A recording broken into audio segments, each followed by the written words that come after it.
ভারতের মোটরসাইকেলে এসে ভারতের শত্রু পাকিস্তানের জঙ্গি নেতাদের পাকিস্তানের ভেতরে মারছে, এ কথা পাকিস্তান চিৎকার করে বলছে।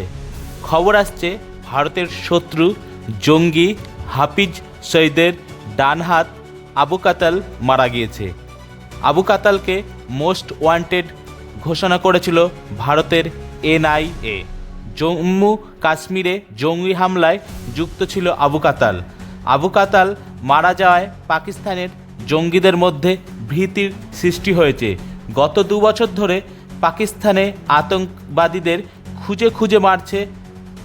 পাকিস্তানের বেশ কিছু আধিকারিক জানাচ্ছে ভারতই মারছে এই জঙ্গিদের।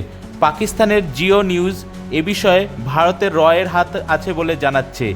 যে সময় হামলা হয়েছে জঙ্গি আবু কাতালের ওপর, সে সময় একটি কালো জিপে করে জেলাম রোড দিয়ে যাচ্ছিল। মংলা ও জেলাম এ যাওয়ার এই রাস্তায় মোটরসাইকেলে করে এক অজ্ঞাত হামলাকারী এলোপাথারি গুলি চালায়।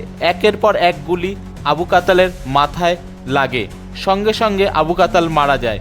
আবু কাতালের সহযোগী জানায় ভারতের মেরেছে আবু কাতালকে।